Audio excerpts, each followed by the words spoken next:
Hello and welcome to the Leading Lounge. I'm your host, Dr. Justin Dubose. Here in the Leading Lounge, we talk with today's leaders and unpack lessons learned and being learned from a career of leading and communicating in their field. These conversations are designed to be both informal and informative, and we want to equip you with wisdom and tools to empower you as a leader where you are and where you want to be. Hey everybody, welcome to episode 33 of the Leading Lounge. Glad you could join us today. Hey, this is our last episode of season 4. We're going to wrap it up with an interview with Adam Hans. Adam is an Ethylene Shift Supervisor for Chevron Philips. And I wanted to get him on to hear about his wisdom and experience in this industry because I think he connects well with a lot of people. Number one is Adam is the everyman. Adam's the everyman. I knew somebody one time as a teenager, and their goal was to be the Secretary of State of the United States of America. That's a big goal, right? And so they had it all kind of mapped out. Well, most of us aren't like that. Okay, and Adam's not like that. Adam ended up getting into the petrochemical industry because he needed to take care of his wife and his kids. And so just very practical. God kind of opened the doors. He got him in there. And his leadership has come through the school of hard knocks. He's learned from doing, and he's learned from his experiences. The other thing I appreciated that I think you'll appreciate is his honesty and his humility and his vulnerability. He talks in depth, very transparently about what leading in a stressful environment is like and how that, affects him and how it shaped him. And in particular, how growing through failures, how he has encountered these failures, pretty significant for him, failures in the work environment, and how that has helped propel him to grow in his leadership and how it's helped him understand the people that he now leads and how to speak to them and how to lead them and how to guide them. And he really understands them better. So failure is one thing that anybody who leads experiences. It's one of the greatest teachers if we're willing to learn. And Adam speaks very well to that of, leading in a stressful environment and growing through failure. So there's something here for everybody. And I hope you can listen, take some notes and apply these things to your own leadership wherever you are, because there's so many good principles here. As for the podcast, this is the end of season 4. So this is the last episode you'll get from me until July 20th. We're going to debut season 5 on July 20th, and we're going to continue the format of a leadership tips, tricks, and tools, followed by an interview. So enjoy Adam in this interview and rejoin us in July for season 5 for more great interviews and tips and tools to help you in your leadership. So God bless you. All right, welcome to another episode of the Leading Lounge. I got a special guest with me, Adam Hans, friend of mine, who consented to join me to talk about his leadership at Chevron, right? Yes. Yeah. Yes. So appreciate your time, man. Appreciate you coming in. Absolutely. Thanks for having me. So you're unlike any other guests I've had. So I'm trying to go through my last list of people. So I had a teacher, I had an Army officer, I have had like some business people, but I've not had anyone in like the petrochemical industry. So thanks for broadening my horizons. You're welcome. You're welcome. So, all right, Adam, so we'll just take off. So the first question I typically ask everybody, and just gives you a chance to tell a little bit about yourself and like let us get to know you, is tell us a little bit about yourself and your professional journey that got you to where you are today in Orange, right? Yes, it's Orange. So my journey did not start off with petrochem by any means. I came from a information technology background. I was working for local school districts and doing IT work. And at the same time I was doing that, my wife Allie and I had got pregnant with our 2 kids, Maya and Zoe. And through a series of events, they were born at 26 weeks, premature. So that led into, hey, I have to find a way to provide for the family. At the time, Allie was teaching at one of the schools, and she was the career-driven one that had it mapped out and everything. And she came home after we had gotten the kids home from the NICU. She came home and said, hey, I want to stay home with the girls. So that whole career plan that she had, she's like, nope, I want to focus my time on the kids. Real life happened. And real life happened. And, Yeah. and her statement was, I want to stay home with the kids. And she looked at me and she says, you need to find a way to make that happen. So no pressure there, Dad. No pressure. So flash forward to taking night classes at the local college for process tech, which is you can either get a 1-year degree or a 2-year associate's degree in it. But that is kind of the degree that the colleges have set up in this area for getting people at least familiar with what it means to work in a petrochemical industry. So like a lot of people's front door into the industry? Yeah, usually like whenever you go to do an application, they at least look to see, hey, did you at least go to school for this, or how much experience you have? But if you have that plus experience, it's Gotcha. great. If you just have that, they kind of like, okay, can I work with this? Can we coach you up? Can we train you? So went through that process. I had been applying for different sites across town. This area is, pretty robust in the petrochem business. And due to lack of experience, and at the time, lack of the degree as well, they were, when you're competing with 3,000 plus other people, right? Yeah, it's kind of hard to justify why they should give it to you. Right. So I was still working for the school. Finally got a call from a plant in the nearby area, and they asked, hey, do you want to come in for an interview? So it's like, absolutely, come in. So real quick, so to get the interview, did you just keep applying? It wasn't like you met somebody that helped you, just kept... Yeah. So you like in this process, they'll post a testing schedule. So all of the major plants will have this testing background, and that's where they'll say, hey, you can register for the test. You go sign up online. When they post for the registration, it's usually like booked within like 2 minutes. It's like buying tickets on Ticketmaster. Like if you're not there with your laptop ready to go with buy now, you won't get in. You know? So you do that, and then they'll call you in for what's referred to as battery test. So it's test for math. Think SAT on steroids. So it's math and mechanical aptitude. And you're sitting in a room with like 500 other people for about 4.5 hours to do this test. And that's just step one. Then they whittle that down to about 60 people, and they take you in and do another test. And if you pass that test, then you get the interview. So you do all of this work with zero guarantee that you're even going to get an interview. Right. Yeah.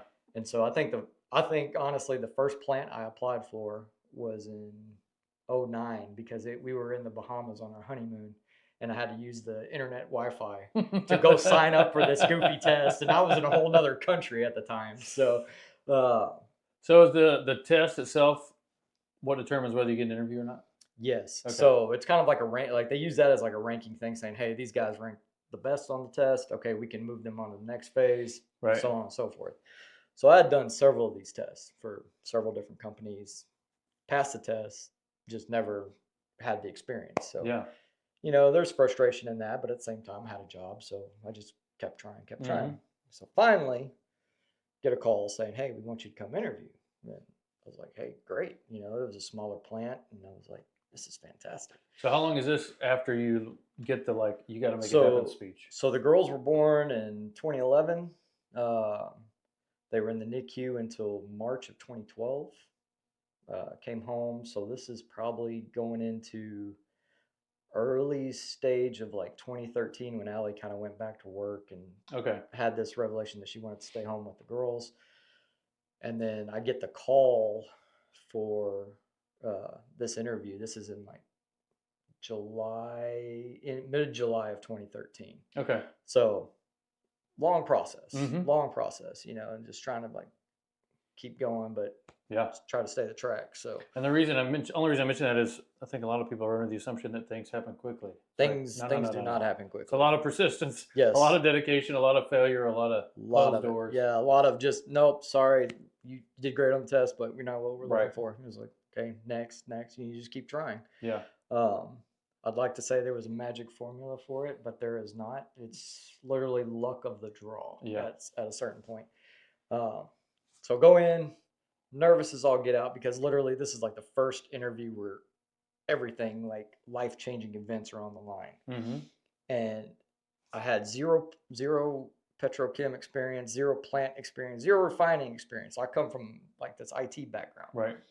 And all I could say is if I could take troubleshooting from an IT perspective and try my best to apply it to the little bit that I know of the plant, maybe they'll see something and be like, just give me a shot. Yeah. So long story short, eventually that's kind of what happened. The guy that was part of the interview panel, he had to escort me in and out because of the plant and security reasons and everything. He was my escort for the day, and we just had a conversation in the car of like, hey, this is a career change because of, kids and family and circumstances. And I was like, if you just give me a chance, I will do all of the work I need to do to make you not regret it. It was like, just please, I'm begging you, I'm begging you. So going there, felt like I'd rambled for an hour and a half in this interview, and I'm like, there's just no way, but please God, answer a prayer, and I think it was either that night after the interview or the next day, I actually got a call where they said, we liked you, we'd like to offer you the job.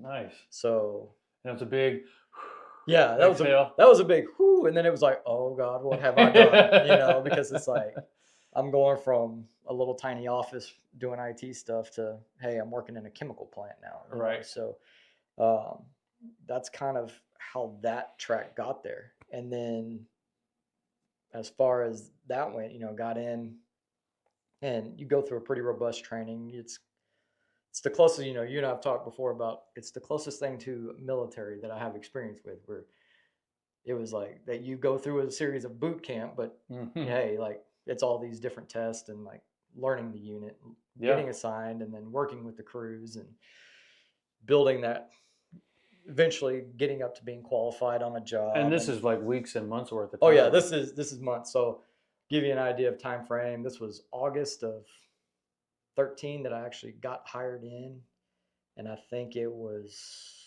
November of 13 when I actually went on shift. Yeah. So you went through a basic training. You basically went through like a basic training, and it's like, hey, here's everything about how the company works, how the plant works, here's what you're going to be doing, here's what you're responsible for, just deep dive, so did that. It was going well. The only reason, so I was there at that site for about a year and a half, and the only reason I left that site was because company was going through some changes. They were in the process of possibly shutting the unit that I had trained on down, and they were going to do really what they were going to do was just kind of retool the unit to do something different. And we looked around at how many staff members we had for operators and did the count and how many posts we had, and it was heavy on one end, so it was just like, hey, that whole mentality of, hey, you were the last in, first out thing. So not to get caught off guard, right? Just start throwing out feelers just to see if anything happens. And it just so happened that with Chevron, the day that they called saying, hey, we want you to come test, I was off. So I was like, okay, fine, I'll go test. Same thing with moving forward through the rest of that process. It always occurred on a day I was off, which was very strange to me. Yeah. But went through it, and when they called me in for that interview, I was like, all right, sweet. I have plant experience now. I can do this interview and everything's great, Yeah. Go in for the interview, and they tell you, like, hey, we're giving you like 45 minutes or whatever to have this conversation. And we sit down, and they ask me the questions. All the panel goes around, asks the questions, and that interview is probably over in like 15 minutes, and we're all just sitting there staring at each other. And I was like, I thank the panel for their time. I was like, there's no way I got that job. Like, no way. I was like, okay, well, that just wasn't meant to be, and this was around like December timeframe of 2014. And they ended up calling and offering me a position there. And I was just dumbfounded because if you would have based it on what I thought that interview went, there's no way I thought I'd be there. So that's kind of the path that led me to Chevron. Okay. Yeah. So, and I know recently you transitioned into some sort of like supervisor, managerial leadership role, right? So, like, what was that transition from whatever you were doing in terms of like oversight to what you're doing now? Like, were you over anybody in your previous role? No. Okay. So in the previous role, just basically a title is process technician. So my job, along with, I think there were probably 15 people on shift across the different postings we had for the plant. Um, our job was just go out there, do run and maintain, like performance checks on equipment, make sure the unit was running good, keeping the unit running, Mm-hmm. just day to day running of the unit. So no one reported directly underneath me other than just from a uh, leadership role. When I hired in with Chevron in 15, I got put on a project and did the commissioning and startup of that unit. So from just knowledge base, there was a certain undefined level of, hey, look to these guys as leaders. They started the unit up. They Mm-hmm. have all the knowledge. But officially, job wise, no, I was just an average guy. Well, the next step of that is going up to supervision. So now you're supervising those guys doing the run and maintain stuff. So Which is what you're doing now. which is what I'm doing now. So Okay. same same concept, but now I'm just delegating the workload to the guys I got you. actually out in the unit. Okay. Yeah. Well, let me shift. So I had another question I wanted Yeah. to ask you, and it's something you and I've talked about before, Oh yeah. which is like training other people. Yes. So your entry level is like you mentioned the basic training experience, learning it, doing it for a period of time, and then you have to train other people. So one thing I found about training that's hard is like you can't train everybody for every possible scenario they'll run into, right? So you have like Absolutely. a classroom style training, and it's helpful in some ways, but it's not going to be important in other ways. Right.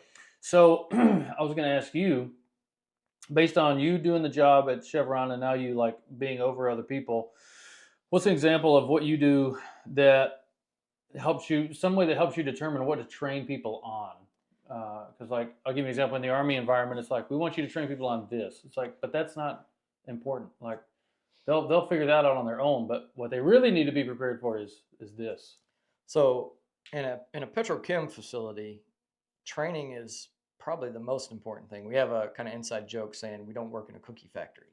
Like this place is basically, if it goes wrong, it can be a bomb, and Yeah, you know, this whole place is blowing this up. this whole place blows up. We deal with some pretty volatile stuff, but we train on that to prevent that from happening. Right. So things that may seem irrelevant or unimportant are actually crucial. Mm-hmm. And it's crucial in the sense of I need to train on it and pray to God I don't ever have to use it.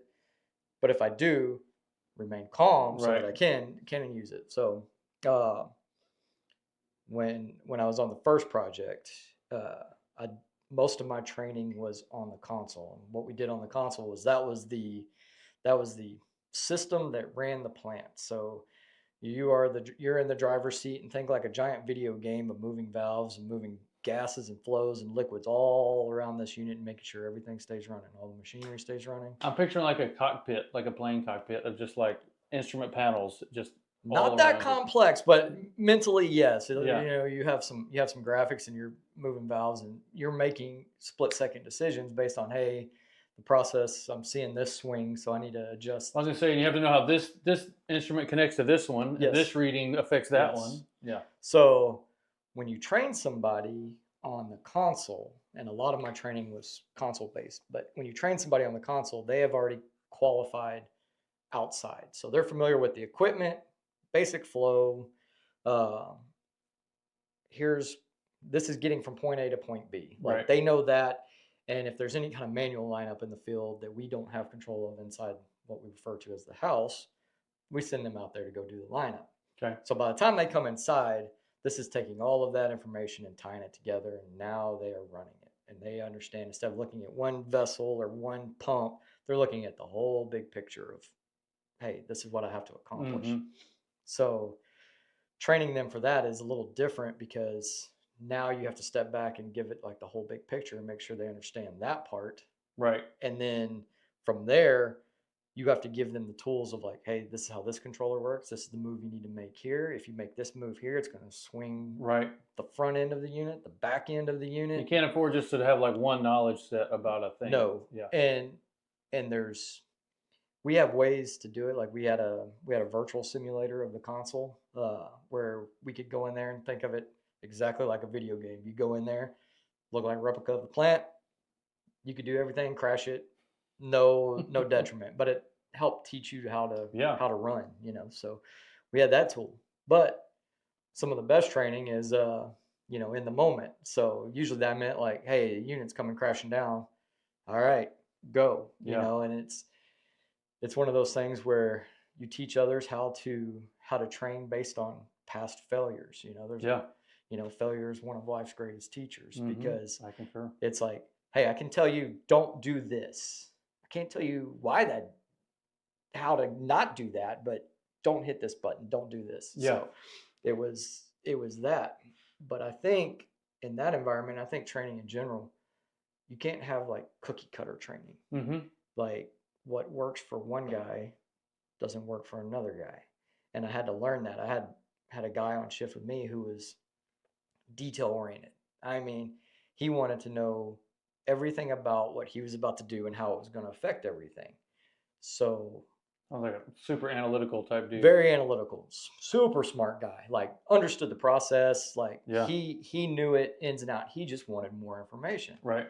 So I recognized that before he even came inside to train, and I knew that when I had to train him, I had to step my game up and give him everything that he needed, which challenged me. Yeah. Because it's like not everybody needs that level of detail, and it was to help him be more confident in his role. So that was my responsibility. Like if I gave him every tool that he required, he could process and filter out and be like, okay, I have this option, this option. Even if it meant you had to do more or know more than you would for another guy. Absolutely. You're doing this for him, meeting him where he is. And another guy that was on the same shift with us, the three of us were really close with one another.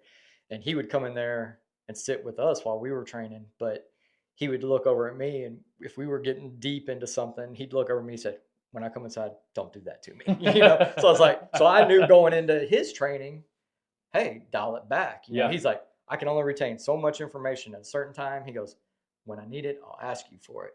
Right. So taking all of that into consideration, it was a flex-based training, and I didn't have a real, like you have like guidelines of like, hey, you need to know this stuff to be successful. But it was the recognition of I have to adapt as a trainer to what the trainee needs. Like, hey, I'm not a let me get a drawing out and stare at it and it makes sense to me. I'm more of a visual, hands-on guy. Let me go out in the field and do it. And it's like, how do I take and recognize all the different approaches and give them everything where they don't feel, shorthanded, or they don't feel like they were adequately trained. Because at the end of it, if they're not adequately trained and they make a move, there's severe consequences that could potentially happen. Not saying that it would, there's systems in place to kind of help you, but it's still a focus on detail in that situation. So let me ask you this. So in your environment, obviously you got to have like a lot of technical, like all the battery tests, and like you got to know a ton of information. But would you say like the people skills, like I'm sure no one taught you how to understand that this guy is different than that guy. Oh yeah. Right. So like having that skill set or that awareness is as helpful, maybe more helpful than like knowing what to do, even though obviously it's really, really important that you know what to do. Because it's kind of weird in the sense that in that environment, you have to know how people handle stress. Yeah. And, we always tell people, and I've heard it, whether it was in the IT career and whether it was in petrochem career, to basically check your stuff at the door, when you come in, and that's easier said than done. There's stuff that everybody goes through that some people are better at keeping bottled up and just hidden, and they can separate it out, and others, they wear their emotions on the sleeve, and exactly what they're going through. So you have to deal with those personalities and those conflicts, and like if some guy's having a bad day, there's the smallest thing that could set him off, but his mind's not focused on what it is. So being able to navigate that I think it's 10 times harder than just the technical approach to, hey, you need to train on this system. Yeah. Like I can guide you through that. I was like, I need you to train on this system with whatever's going on in life. That's a whole different realm, because they may not want to tell you what's going on in life, and that's their prerogative, Right. But at the same time, you try to gauge with them, like, hey, like how are you doing today? Like, is there not waiting till the end for the feedback? Like, hey, is there something I can help you with? Is there something you need me to cover more in detail? Is there something you don't feel like training today and you just need to sit back and watch? It's that recognition, and I think that is something that you can't necessarily teach, because you either like recognize that a fellow coworker or friend or colleague, whatever, is going through something, and you may know what they're going through, you may not know, but understanding that, like, day in and day out, you start learning their personalities, and you're like, man, they're off today. Let me check on them. Let me see if they're all right. They may tell you, yeah, I'm good. Just need a quiet moment. They're great, but I think it's that recognition goes 10 times further than making sure they have the knowledge to do their job. Right. In all honesty, some people, they don't want it. They're like, hey, I'm here let me do my job and let me go home. Right. And you got to recognize and respect that too. So it's a minefield to walk, because you can get yourself in, you can find situations in which, one thing goes wrong on the unit, and that leads to a trigger of like everything emotionally they're dealing with, and they just explode, lock up, and everything's coming down around you. And then it's just a total escalation of everything falling apart, teams falling apart, the units falling apart. And so that's the harder ones to navigate. Yeah, for sure. So I do a lot of like suicide prevention training for the Army. Yeah. And part of what I tell soldiers in that environment, because sometimes there's like hundreds and hundreds of soldiers in these rooms, because I'm like, look, you guys know each other. You can't just rely on me as the chaplain, because I don't know you. Like, you may be having the worst day ever, but I don't know. Like, you're just another guy. But you guys that know each other, like, know when you're off, and like just read each other, gauge each other, talk to each other. You know what I mean? It's like, if dude needs some help, give him some help. If he's okay, but don't rely on other people to like know your people. Just know your people, man. Take care of them. It's always one of those situations where you look at it and say a guy snaps or whatever, and he has a bad day, blows up at a coworker, and then you step back and you always hear that stuff. Oh man, the signs were all there. It's like, well, why didn't you say anything? Speak up, let somebody know. I was like, I get it. Right? Yeah. But it's one of those things where, like you said, you work with these guys left and right. Like day in, day out, crazy hours, long hours, hard hours. More so.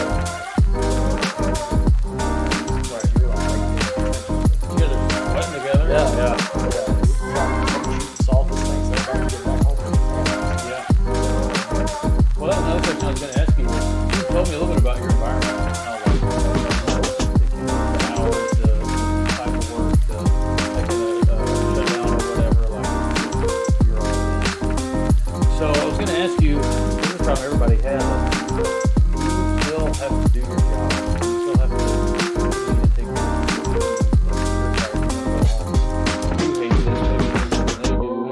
I mean, like, you haven't eaten in a while, and so like, how do you, knowing that's the environment, what have you found that helps you? Like, continue to lead those guys, communicate well, like, get the job done, even though you're feeling just like they are.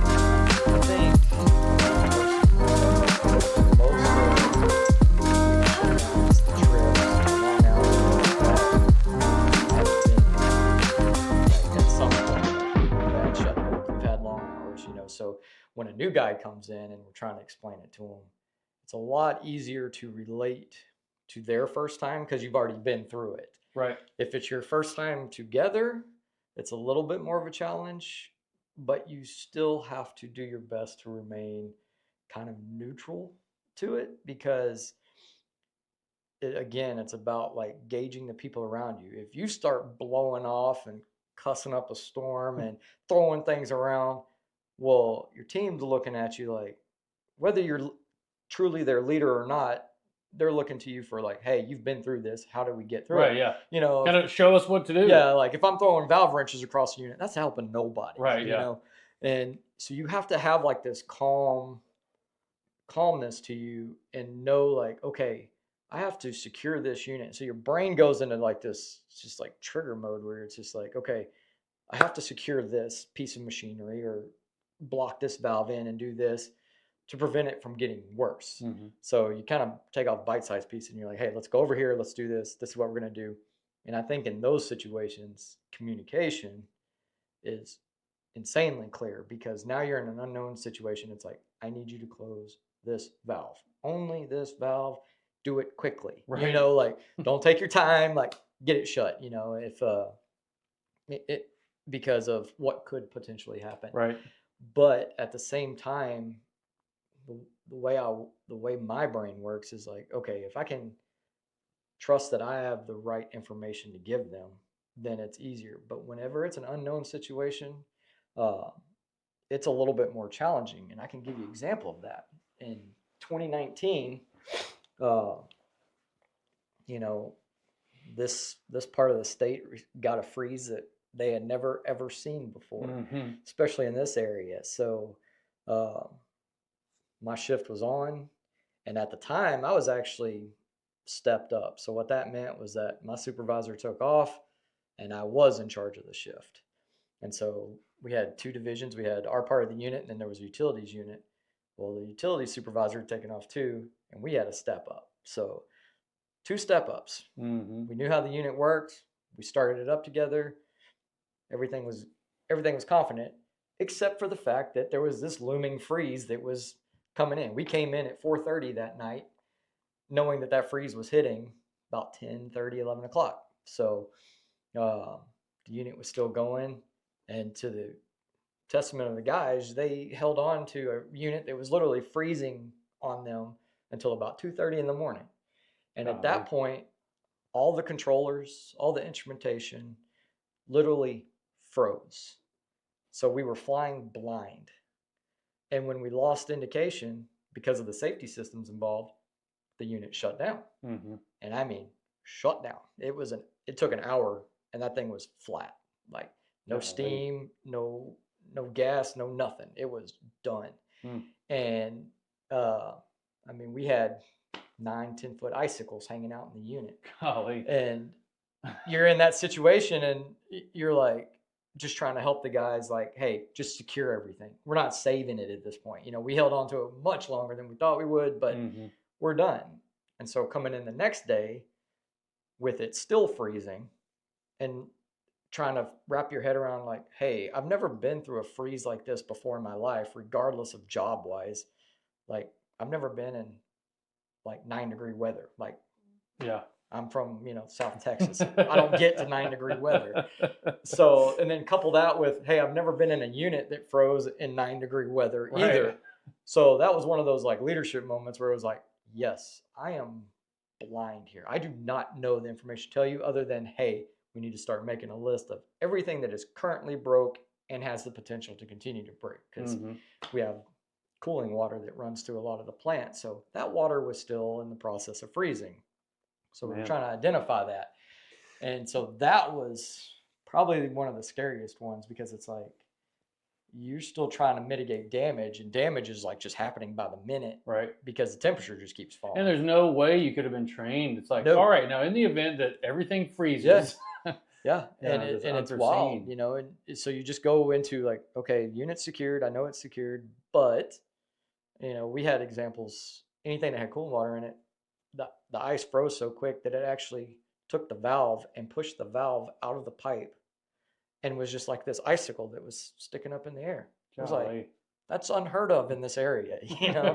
Maybe in the north they're used to it, but I am not. So it's hard to tell guys, okay, here's what I need you to go do. And couple that with the fact that the entire ground was frozen. So it was literally an ice rink. So now you have to worry about, hey, when you're walking around out there, don't fall, which is easier said than done when the ground's frozen. So it was a miserable weekend, and probably a great learning experience though, I think. Yeah, we learned that for the next one we would secure the unit earlier, so we weren't doing it in freezing cold weather and just kind of hey, bring it back up, and things were, Yeah. thawed out and everything ready to go. So you kind of have these lessons learned where, again, you go through a failure. Mm-hmm. You're like, okay, now I know what I would do differently. You kind of reflect back on it and go, hey, when we had this is what we did. Go here, Mm-hmm. deal with this, and you try to mitigate those things going forward. Yeah. But sometimes you have to fall on your face.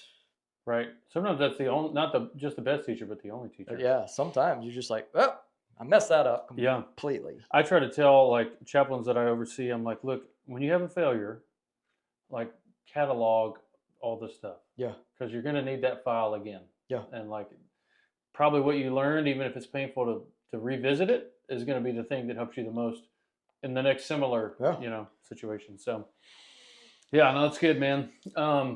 So speaking of failure, one question I like to ask everybody, because one of the focuses of the podcast is communication. Yeah. Is tell me about a time that you personally failed at communicating. What'd you learn from it, and what did it change about how you communicate after that? Ooh. So we had, I don't know if it was like a failure in communication, but it was just failure in general. Yeah. So we had a process of where we tested a series of valves in the unit. We did this monthly. These 4 valves, if you screwed up this test, you 100% shut down one of the big machines in the unit. Okay. So communication was crucial in that, because you're going off of a procedure that is like step by step, bullet point, like, hey, do this, wait, do this, Right. wait, do this, wait. Don't get off the script. Don't get off the script. Exactly. And so you're making sure that you're standing next to a machine that's got, it's running 4,500 RPM. So, I mean, it's screaming out there, and you're trying to communicate over a radio to a guy inside in a nice AC room, who's watching it on the board. Right. So you're making sure he heard you. He's repeating back that he heard you, and you have to have this. Well, unknown failures, like mechanical failures, sure enough, did the lineup. You test the first 2 at in series. Once that's done, you secure those. Put those back in normal operating, and then you go to test the other 2. Because all it takes is for 2 of them to go out to shut the machine down. So you want to make sure those are secured first before you move on to the next ones. So we do that, and the second set, we get ready, we block it in, initiate the trip, and I hear the compressor, like somebody just hit the brakes on a moving vehicle, and I was like, oh no. Like, I knew we had lost this machine, and we're trying to figure out, like, in that moment, you're like, okay, what happened? You're trying to problem solve, but at the same time, you're trying to, like, hey, I can recover from this. And failure to communicate with the guys, like the way that the unit's integrated, you lose that one machine. Well, your job is to save the other 2. Well, because that one's so integrated with the one that's right there with it, 8 minutes later, the next one goes, and it starts this domino effect. And so now you're like, okay, you're still like, it was weird. It was a weird moment because I was so tunnel focused on getting one machine secured that I didn't even realize the other one had gone. Right. And then I'm like, okay, this is now a really bad night. We're still okay. Well, you talk about reflecting back on lessons and things like that. So we're trying now to secure the unit. Like, at this point, like, we're trying to prevent it from getting worse. And one of the shortcomings is that there was only 2 of us outside that night, at least in that area. So we're running all over the place trying to, like, get everything secured. And all of a sudden I hear this, like, volume of gas, like, flowing through, equivalent of like a 78-inch pipe diameter. Like, so you're watching this pipe like shake in a steel structure, and you're like, okay, I've been through these trips before. This isn't part of it. Yeah. And you're like, what the heck happened? And the other part of the unit had made a series of wrong moves and blocked in like 8 furnaces. So 8 pieces of equipment, blocked them in while they were running, and boom, dumped it. And equivalent wise, that's almost 900,000 pounds of flow of just gas, just violently going through the unit. So you're sitting there going, oh God, oh God, oh God, please, like, just get to where you need to be and don't Yeah. stop here. And, you know, Man. it was one of those things where, like, because we were on a step that was out in the field, I was like, oh my gosh, like, I am now responsible for all of this, because Yeah. had I still didn't even know what I did wrong at the time. And I was, you know, like, did I get on the wrong valve? Did I mess up the lineup? You know, like, what was going on? And you're trying to process that the whole time, like, all of this is just dominoing around you. Yeah. And now you're like, okay, great. You know, like, we just totally, like we didn't, like, bring the unit down securely. We crashed the thing. Mm-hmm. And you're like, I'm probably going to get fired for this. Like, this is, like, significant, like, production loss, equipment damage. Like, I'm sitting there going, okay, livelihood, family, like, hey, I probably don't have a job. Yeah. At this point, like, the sky is falling. Yeah, and it's literally on fire because, you know, we're dumping the entire unit. So I'm like, okay. Man. And so, like, that's in the back of my head as I still have, like, 4 more hours of my shift left to go. You know, Yeah. like, this is going to be just chaos unraveled. But, you know, always when we train people, we always told them, hey, if you make a mistake, you're going to make mistakes. Mm-hmm. You're going to make them. Own it. Mm-hmm. And then you be the first one that's out there helping us fix it. You know, so that way we're not wasting our time chasing our tails. So you can't preach that to all these guys and then be like, hey, it wasn't on me, man. That's on y'all. That's on y'all. Y'all screwed up, you know? And so, like, I went to our management, you know, like, when we had a break in the storm, essentially, and I said, look, it was on a step outside. Procedures are marked. Here's my copy. Here's the board's copy. But whatever happened, it was on a step that I did. This is on me. I was like, I got to get back out there and help them fix it. Mm-hmm. But it's on me, you know. So I remember telling my boss, I said, I know without a fact there is discipline coming from this. I know you're still trying to process what the hell happened, but all I ask is that, hey, whatever the discipline is, make it quick. Don't drag it out, because my family relies on me working here. If it's a firing squad, go ahead and go ahead. Just, you know, line them up. Let's pull triggers. You know, let's get this on with. But I think, like, what was crazy for me was, you know, I was with a shift. The guys, we had a really good. We knew how to communicate with one another. And I think the hardest part of that entire night was I walked in to the control room at one point, and they instantly stopped talking. So I was like, okay, well, that's a dead giveaway that you're, like, talking mess about me. Like, hey, you know, what happened, you know? And instead of, like, asking them, like, I let that seep in, and, you know, it goes back to, like, okay, now I'm dealing with that too. So now I'm thinking about, okay, now my shift is, like, totally, like, changed, like, their behavior, whether they knew they did or not. Like, that's how I perceived it. Then I'm dealing with the fact that I'm probably getting fired in the morning.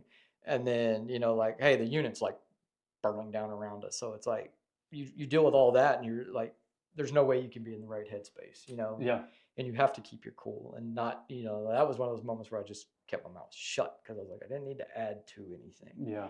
But it took, you know, the critical mistake that together the 4 of us made as a shift in that moment was that we didn't talk about it.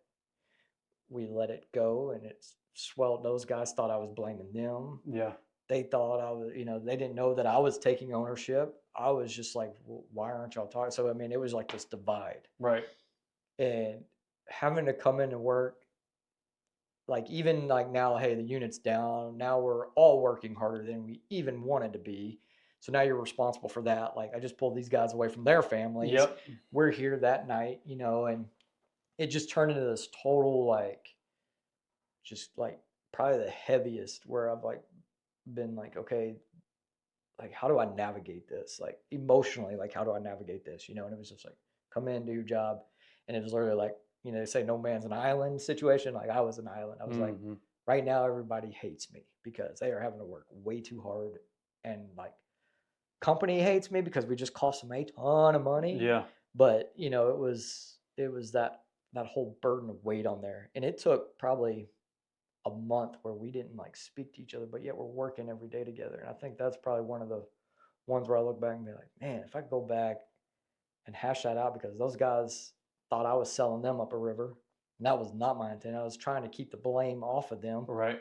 Because there was literally nothing that the system was designed on their end to not have this happen. Right.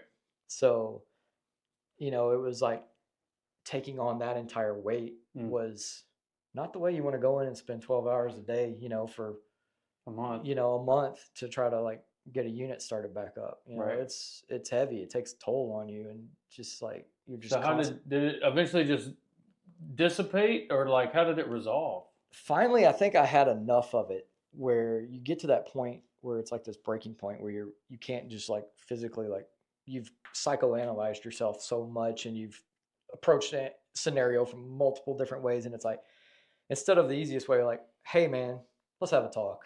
Let's just what's on your mind, and it wasn't until that moment where we actually like, hashed it out. I was like, they spent that entire month thinking I was trying to put the blame on them when we had no prior history of any of that ever happening. Right. It was like, and then I took it as like, man, y'all turned on me and y'all thought I would go that route. I was like, then it's like questioning my character, questioning there, you just get into like this spiral, and it's like, that's when, like, I've learned in life, that's when the enemy like just sticks the claws in and is like, all right, I'm going to shred you right now. Yeah. And it's like, you have to know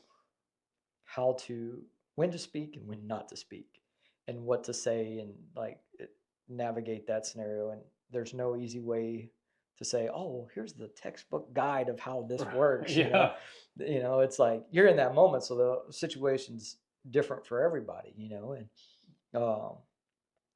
at the same time, you're like, I got to resolve this because I still got to work with you guys. It's like, by that point, they finally told me that they weren't firing me, which the silent treatment may have been better, like, Right. It may have been like just easier, but yeah, it took probably a month and a half to like line that friendship back out to where it was like, hey, they're frustrated because they're working. I'm frustrated because I caused them to work, coupled with everything else. So you just come in and you just have this burden that you're carrying with you. Like, as soon as you walk in the gate, you're like, oh God, I gotta deal with this today, and it's like you go home and you're still thinking about it. And it's just like, just weighs and weighs and weighs on you.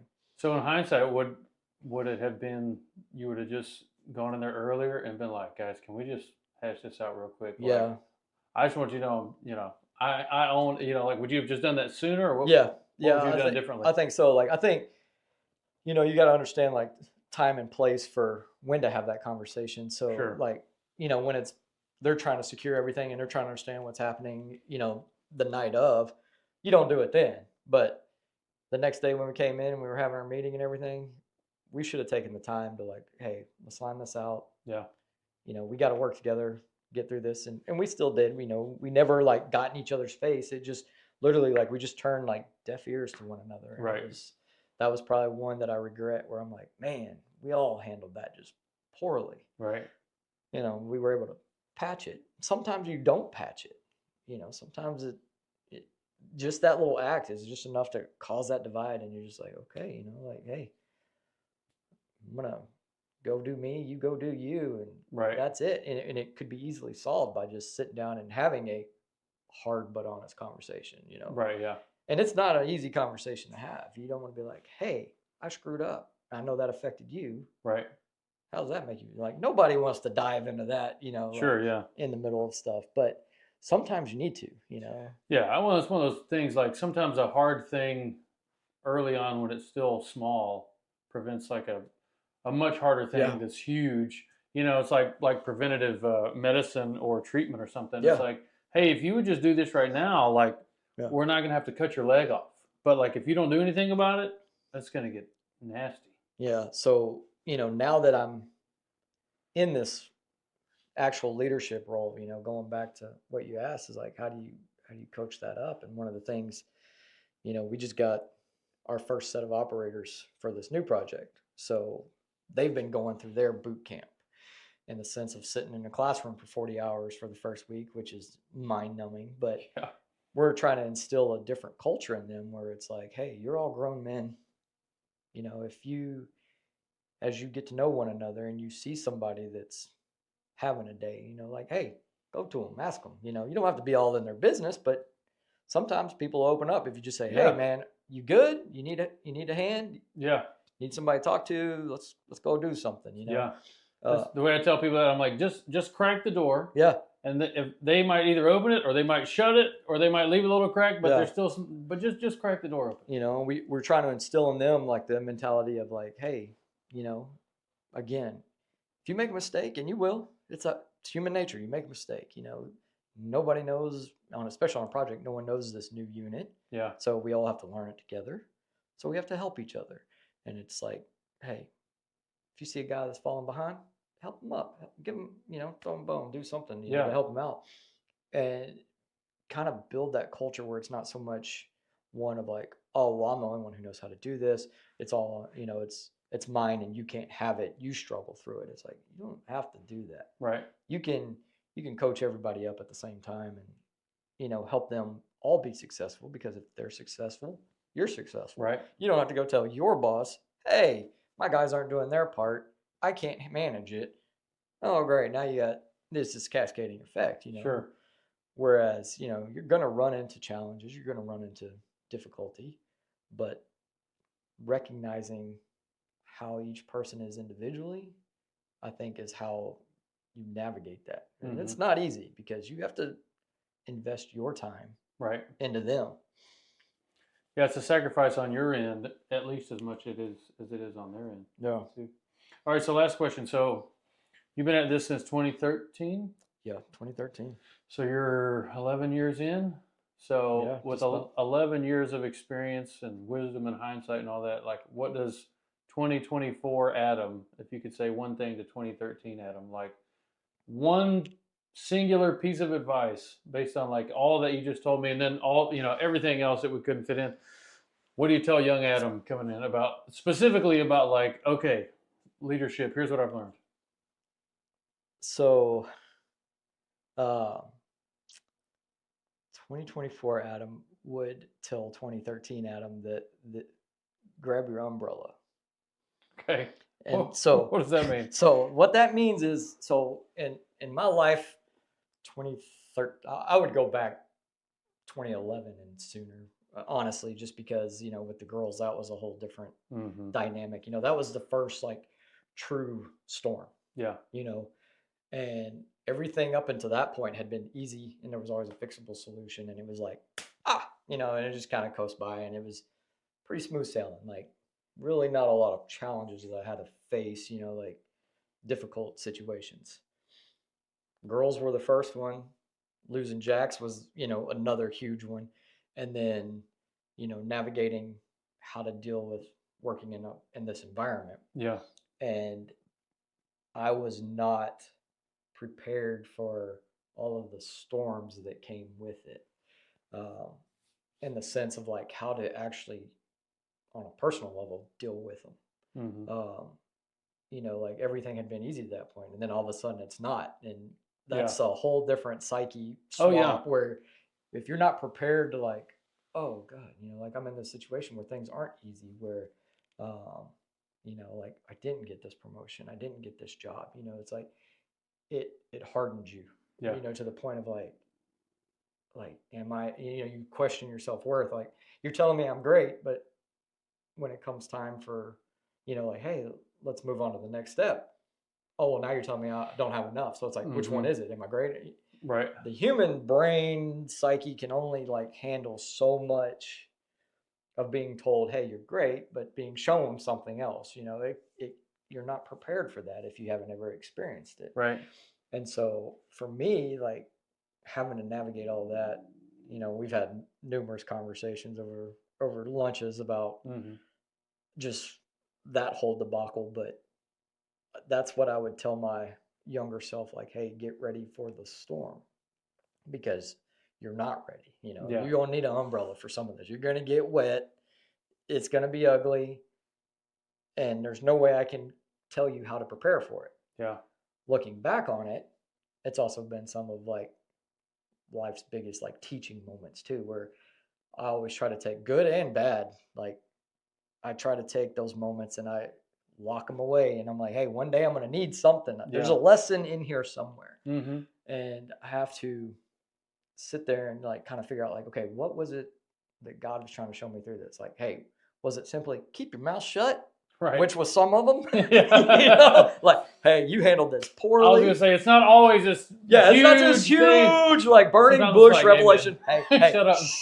Stay quiet. Stay quiet. That's good.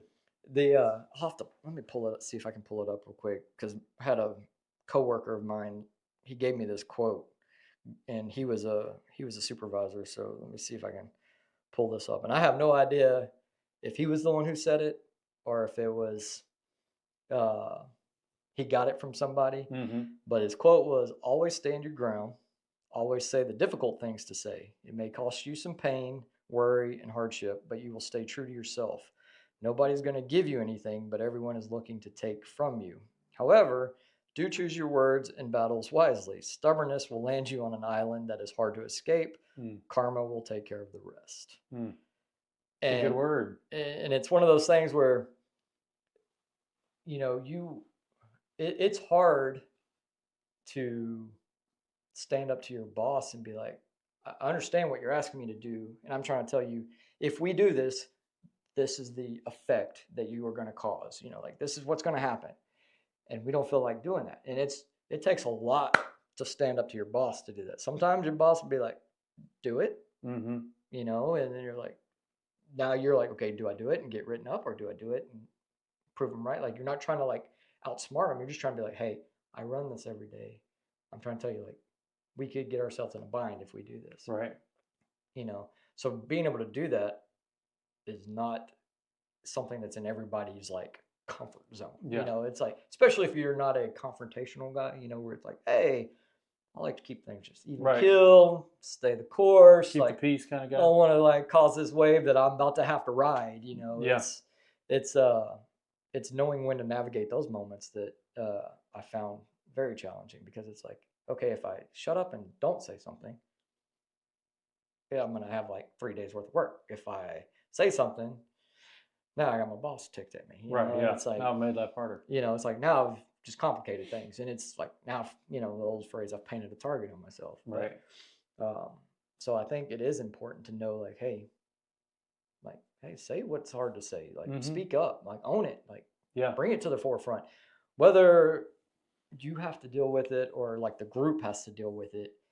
If you sit back and like hang on to it and be like, oh, you'll sit back and be like, man, I should have said something. Mm-hmm. I've never seen anybody be like, wish I didn't say anything. Yeah. It may get ugly, it may get messy, but they're never like, should have said that. In those environments, they try to bring it up. Right. Now, dealing with people, be mindful of how you approach people too, because right.